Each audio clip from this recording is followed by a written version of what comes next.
them all like rats in a corner. Also keep in mind, this is all unprecedented.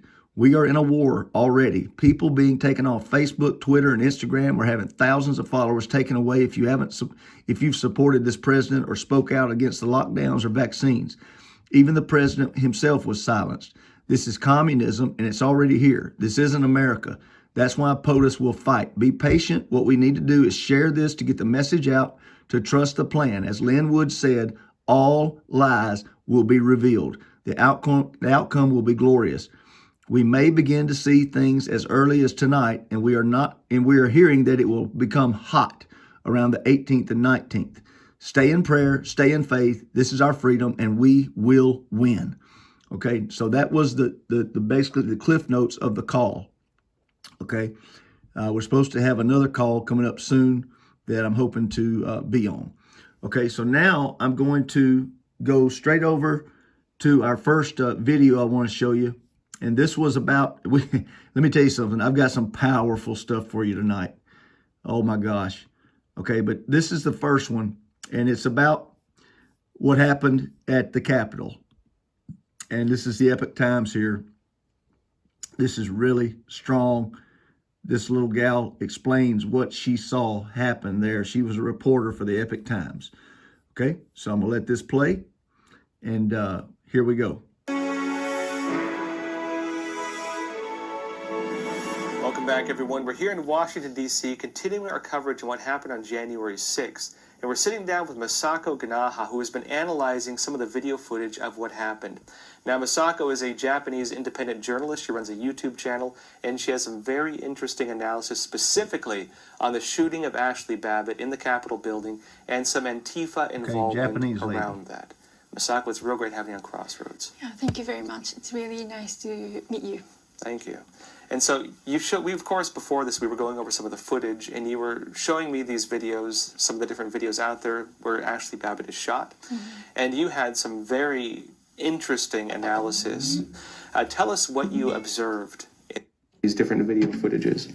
Okay, basically, I saw two long video that was taken inside the Capitol building. And since I had two video online, so I could have two angles to look at. So I could see who was doing what. And I was seeing one video that was about 44 minutes long. And this video had a title named Jason X, I'm sorry. And he was identified as one of the Antifa by Andy Noam. And he took the video from beside of the lady who got shot. And he was taking this video, and I think that everybody who watched those video only see what happened to that lady, right? But I was watching the people around her. Listen to this. And I saw two men who was leading the crowd. And one man got in front of the people, facing one of the, I think, police or guard. And he was saying, "Hey, everybody," he was saying. And it looked like he was trying to calm everybody down. But what he was doing was, I think he was trying to everybody get upset so that people would attack. That's what I thought. And he didn't have anything at first. In his hands. In his hands. But he had his body right next to him. He has a yellow flag around his body. He gave this man a black helmet. And when he got the helmet, he took his hat off. The hat was really thick winter hat.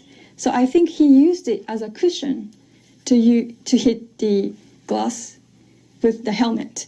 So he started to crush the window. And then one man right next to him, he had a stick, and he was also hitting the glass. But I did not know that if he was part of them or not.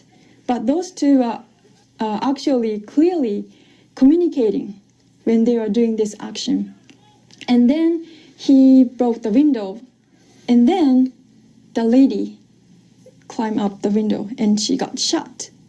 And the camera goes to the women, right?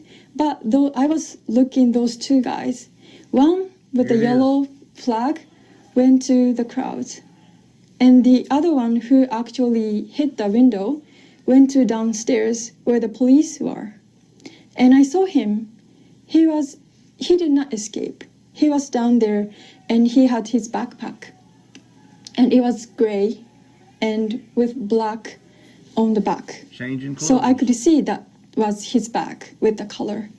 And I saw him that he was opening the backpack and he was putting his hat, I think, or shirt inside the backpack. And he changed his appearance so that I think he could manage to stay there without getting caught or without people noticing that was him. And so how does, when I saw this, he's not Trump supporter because he was leading the crowd and communicating with those other guy, and he was changing his appearance. How would Trump supporter do that? He was trying to agitate people to go inside the building further so that they have the confrontation between Trump supporter and then police. And then funny thing is that I had one more camera who got the picture of the person who took that previous video. Am I explaining correct? Yes. So I could see who took that previous video.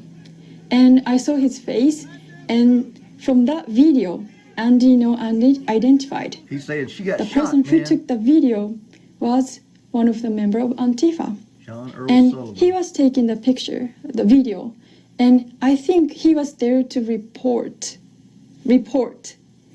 as if Trump supporter attacked and police shot the woman who was unarmed. And he was saying that she is dead. She's dead. How can you tell? She just got shot. And medic was there, so people are trying to help her. And the police are saying, we can save her. Yes. So how can he say that she is dead? And I thought he is trying to make Trump supporter upset because Antifa or people like around them like to say defund the police, right? But Trump supporters say back the blue. So they have a different opinion. But from this occasion, they can make Trump supporter upset with police. So he was saying, police, she is dead, she is dead.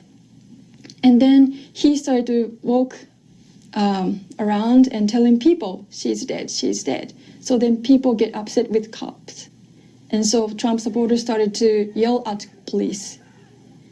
And then, so from that video, I could see that there are two players dressed like Trump supporters.